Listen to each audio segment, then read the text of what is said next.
I think the Tea Party is the most exciting political development in decades. We're going to restore constitutional rights in America. We are the adults in the room when it comes to dealing with our budget. That's the Tea Party. And while we're talking about leadership, isn't it high time we retired John Boehner? A lot of passion there at the Tea Party's 5th birthday party this week. We're back with the Roundtable right now. So Cokie Roberts' Tea Party turns 5 this week. You heard that call for John Boehner to go. They have not been successful in that. And John Boehner, in some ways, I think is stronger than he's been because Congressman Kinzinger, we're talking about this, the government shutdown did affect the Tea Party. They understood that this was not working for them.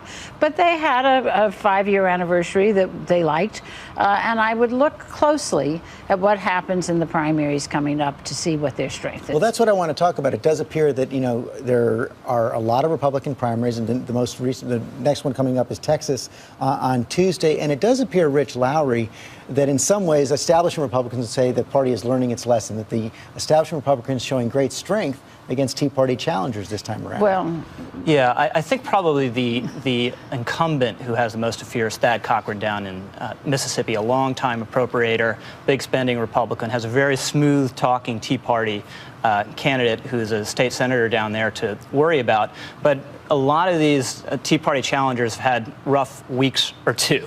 Down there in Mississippi, Chris McDaniel, the challenger, got wrapped around the axle on whether he supported Katrina funding or not. You've had Matt Bevin, Tea Party challenger to Mitch McConnell, get wrapped around the axle about whether he supported TARP or not. And opposition to TARP was one of the key pillars of his campaign. So far, these incumbents are looking pretty safe. Except in the House.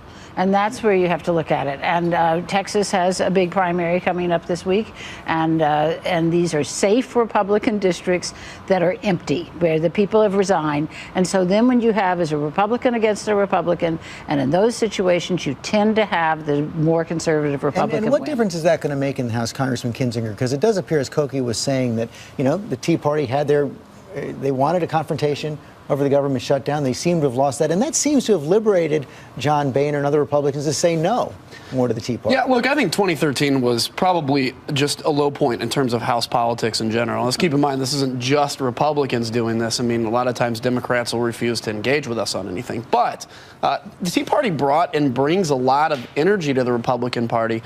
But I think where the difference is the idea of tactics. So, it's a very monolithic party. We believe the debt's too high, too much unemployment, smaller government, et cetera. The question is, as a minority position in government, do you shut down the government and compel the other side to action? And when we tried that, I think the American people and even our base saw, okay, the shutdown idea is not going to work. And I think if you look at what we've done even in the first couple months this year, we've achieved a lot of things that may not have made a ton of news, from Farm Bill and a budget deal and everything else. And I think we're on a much better path today. And a clean path then, Van Jones, for the midterms. And to pick up on what Rich Lowry was talking about right there, it does appear that for the most part in these key Senate races, and the Senate control is up for grabs in November, that the Republican nominees will not be as easy targets as they were in 2010 or 2012. Darn. In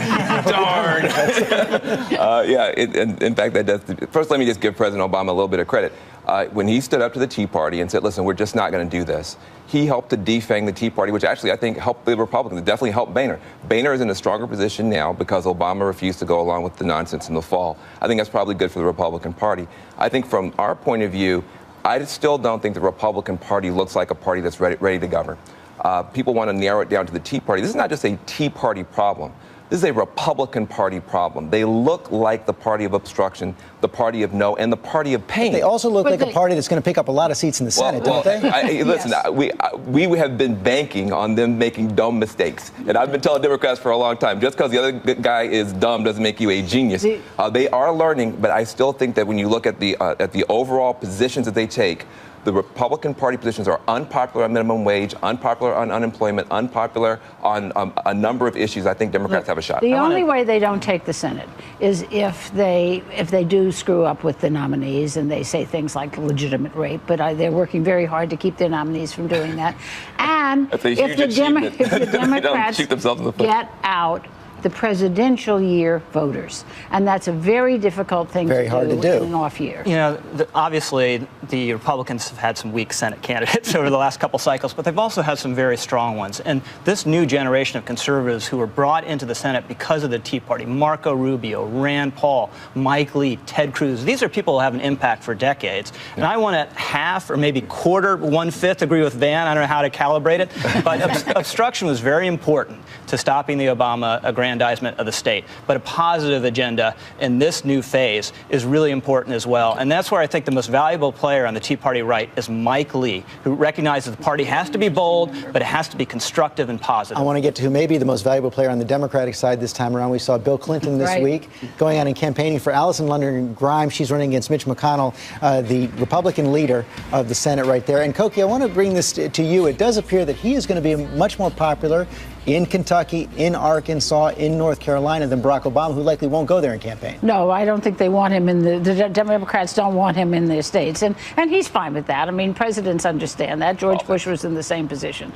But Bill Clinton must be in ecstasy because, you know, Al Gore would not let him campaign for him in 2000. And Clinton was just chafing at the bit. And now he's the most popular guy in the Democratic Party. The most popular guy in American politics. The problem is he's not president. The guy who's president, his approval rating nationally, low 40s. Right. And then you go into the red states, or the key battleground in the Senate, and he's even lower than that. And it's always amazing to me that, you know, you look at George W. Bush, you look at George H.W. Bush, they get out of public life, and they go away and be statesmen. And look, you know, I think Bill Clinton's probably a great guy. He's a great campaigner. But it's always interesting to see the dichotomy and the difference. The Democrats need Bill Clinton to be effective because President Obama just isn't going to be. And I think, you know, he's good at raising money, and money I can't let that one go. You have 5 seconds. Okay. I don't think George W. Bush going away painting pictures of being a statesman. I think Bill Clinton on the world stage. Bill Clinton's been on the world stage. Now you've gone too far. Are you attacking George Bush's paintings, Van? They're all doing good things. The ex-presidents are doing. I know it wouldn't be that easy to get out of it, but.